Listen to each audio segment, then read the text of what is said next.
Hey everybody, thanks for pressing play. In this video, we're going to have a look at a Honda Civic. Brian is my name, Fitzpatrick's garage, Dublin Road, Kildare. If there's any information you want on this car, 086 843 1945. Anyway, like we were saying, we're going to have a look around this car here. This is a 2017, it's a Honda Civic and it's what's called a Smart model. This video is going to be useful if you're somebody in Ireland and you're looking at this car and you're thinking about buying it, or if you're on the internet and you're just trying to find out a little bit more about these entry model Honda Civic models. So what we'll do in the video is we'll have a look at the features that are on the outside of the car, and we'll look at the features on the inside, and we'll have a quick drive in the car as well. The colour of this car is what's called Rally Red, and red has always been a super popular colour in Honda Civics because I suppose they're an aggressive looking car, and an aggressive looking colour always shows up the lines on the car. For anyone thinking about buying this particular model, this is a one owner car and it's got a full dealer service history from the garage here in Kildare. Some of the features I think worth pointing out in these cars: big black aggressive front end, so the grille along here, black and red contrasts really nicely, and there's big grills on either side down through here. But there's a little bit more to look at, like simple features down through here.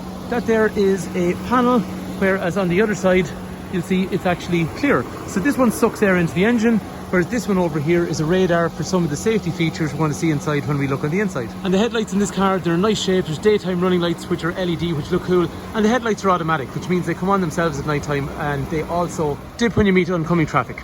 The wheels are a nice diamond cut finish. What I mean by that is, see the way they have this really shiny reflective finish, so especially on a day like today where it's really sunny, the black section and the silver section is actually really reflective, and even under artificial light at night time it looks really well when the light shines on them when they're moving and turning. This car also has a Honda mud flap set, something I like to see because it always gives me an idea that the previous owner was actually interested in looking after the car properly. The tyres in this car are a 215/55/16, which is slightly wider than I find on some of the other normal cars, so there's good grip. And I always found these a very nice car to drive in the back road. They give you good confidence, and probably having more rubber on the road is definitely something that would increase the level of grip on the road. Other features then, there is colour-coded wing mirrors, and the door handles are colour-coded, and the taillights, they have a nice LED finish as well, so especially at night time, it's hard to see during the day because it's so bright right now, but there's two strips that go all the way around. They look really cool, and then there's an LED brake light built in there as well. Again, the rear has the black contrast against the red, which looks cool. There's a black spoiler along here, which is a gloss finish, and there's a colour-coded roof spoiler up through here. And okay, the spoiler looks cool, but actually it channels air down through here and out and underneath there, and it's actually an aerodynamic way to get air off the back of the car to help save fuel. Other features on the car then, it'll have parking sensors on the rear, and it'll have parking sensors on the front that we'll see on the inside. And in my opinion, things come together well on the car. So there's black along the bumper, there's black on the spoiler, there's black on the taillights, there's a shiny wheel, there's a chrome surround around the window, which I think matches the wheel. And then after that, like the rear of the car, there's more black up front as well, so it just gives it that nice aggressive look. The engine of these cars then is a 1 litre turbocharged VTEC engine. That car's got 127 horsepower. Realistic fuel efficiency is somewhere around 45 or so miles per gallon, which is about 6 or 6.5 litres per 100 kilometres, and road tax for the year at the time of the video is about €200.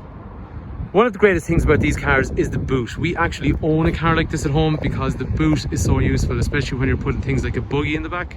And if you want, actually, when you lift it up, there's even more space that sits down below as well. Now you can put a spare wheel in there as well. Most people choose not to, but it makes a very deep storage area underneath. And then after that, you have this flexible cover that goes over the boot, and there's actually one that's built up into the boot window, sorry, the boot lid even along here. So again, that's going to protect what's inside the car when everything's closed up. And the other thing as well is when you drop the seats down, you get this really super massive load area. So that's what I'm saying, this is a really, really flexible car when you want to carry something awkward. Into the rear of the car then, there is 3 head restraints. There is 3 3-point safety belts. As I know from home, there's ISOFIX on this side, and there's ISOFIX on that side, and there's a kangaroo pocket over here. And in the doors, they have a speaker, and they also have a tweeter, so there's actually a good sound system in the car. And in terms of realistic space, if I sit behind myself in the car, this is the type of legroom that I'm going to have. This is the type of headroom.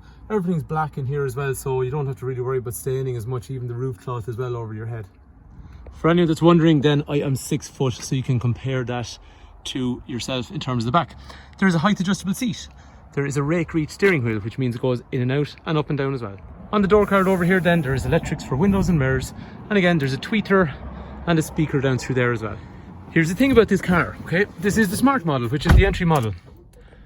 People these days are super obsessed with screens and all this kind of stuff. Right, if I drive home a car this evening that's got a big fancy screen with interactivity, or I drive this car home, honestly, I don't think it actually makes the journey really that much different. If I want to listen to a book that's audible, or I want to listen to radio or music, I just select it. Maybe I get a bit old, but I actually find this much easier. And don't get me wrong, the touch screen is really, really good, but I just find on this, it's so much easier. I turn on the radio. Okay, I hold it down just to turn it on, so to reset it. So up or down, where do I want the bandwidth to be? Or if I was going through music, I could skip up and down through the file. It's super simple. Media, do I want to play music from the USB connector that's located down in through here? Or do I want to Bluetooth music? And then after that, heating controls, speed up, slow down. This is the entry model, and this is a more simplified version of the screen that comes in the second model. But my God, it is so much more straightforward to use. And I mean that, it just doesn't distract you when you're actually on the road. Gears are lovely, you'll see when we drive it, they always make really nice gears. And actually the other thing about that screen, it also tells you if you have a problem behind you, or if there's a problem in front of you, using those parking sensors. Over here then, there is an automatic park brake which releases automatically, but you must engage it by doing what I just did there. Auto stop start to stop using fuel at traffic lights unnecessarily, and then econ, which is going to reduce how aggressive the cruise control and the air conditioner is. On the steering wheel there's controls for the radio, and that's an IMID function, so things like average speed, fuel efficiency, how much fuel is left in the tank. Like we said, there's a radar up front on the bumper, which was one side was an air intake and the other was a radar. The radar is going to tell you your current speed zone that you're in, and it's also going to help with features such as lane keep assist and lane change warning. So over here I can press this button, it illuminates those green ones. One of them you see popping up there is a lane keep assist, and there's another one further down here which is a lane departure warning.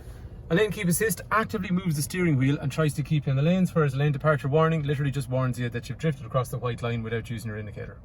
And safety features after that then, driver's airbag, front airbag, curtain run up high, side of the seat, steel bars for side impact protection.